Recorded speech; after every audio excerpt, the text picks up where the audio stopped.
Perhaps you have visited a former Nazi concentration camp, but did you know that there also existed Ustaše, Croatian concentration camps during the Second World War? I'm now at what used to be the Jasenovac complex. This was a death camp where the Ustaše, the Croatian ultranationalists, interned and murdered many Serbs, Jews and Roma. This here is a tragic story of the Jasenovac complex during World War II.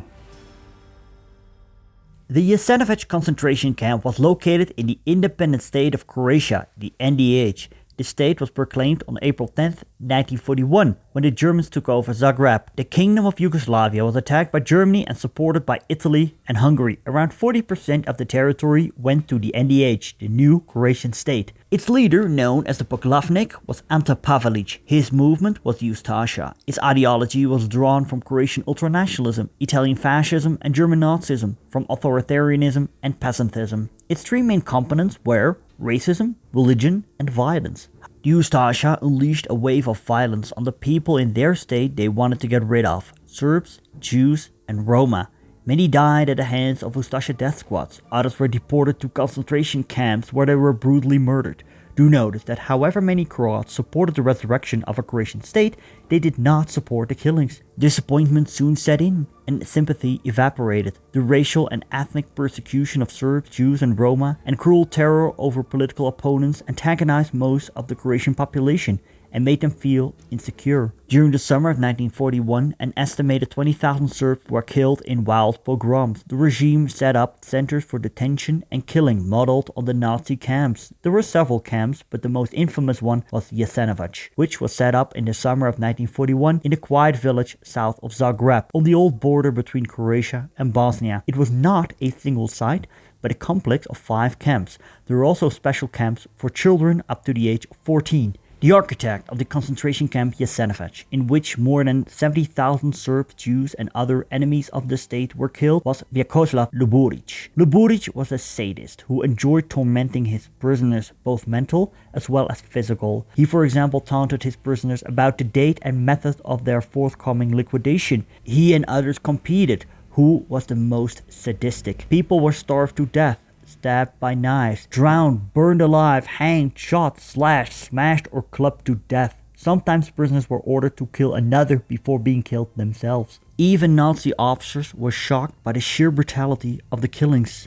The most intense exterminations took place during the years 1941 and 1942, while during 1943 and the first half of 1944 killings slowed down some, only to pick up in intensity in the second half of 1944 and 1945. When it became obvious that the Allies were winning the war, the Ustaše tried to cover up their crimes by liquidating the remaining enemies, exhuming the bodies from mass graves, burning the evidence, mining most of the camp buildings, and thoroughly destroying all the written evidence. Total capacity was around 7,000, but at most times there were no more than 4,000 in the complex, which meant killings took place quickly. Do notice it was not only a death camp. Plenty of Croat political prisoners were interned here as well. For example, Vlatko Maček, the leader of the Croatian Peasant Party. Yugoslav partisan units managed to free the first prisoners on April 23, 1945. The day before, 2 large groups of remaining inmates, assuming death would await them, attempted to break out. Only 91 of over 1,100 survived. The main camp was liberated on May 2nd. After the war, camp commander Luburić fled to Spain and was found murdered in his home in 1969. There are discussions about the Jasenovac complex today. Some claim it was only built to house political opponents, and while it is true that political opponents, also Croatians, were interned here, most of the internees were Serbs, Jews and Roma. And also the camp was already set up before the resistance took off. And then there's the discussion whether Jasenovac was a labor camp or a death camp. The truth is, we're both. In Jasenovac 1 and 2, the Ustaše killed all inmates. Jasenovac 3 was at first a work camp, but when there were more than 5,000 inmates there, the surplus were killed.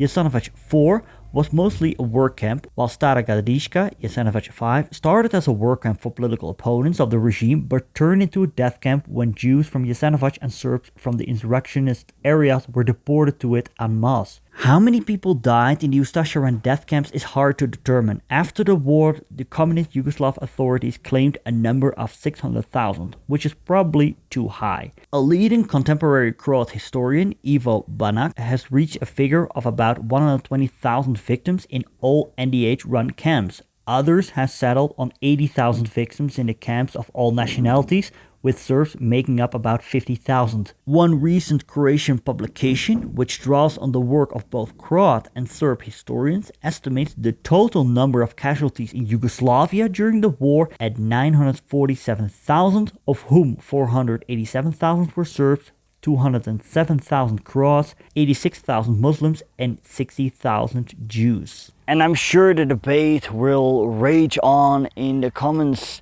People claim that this was only a labor camp. Denialism is often rampant.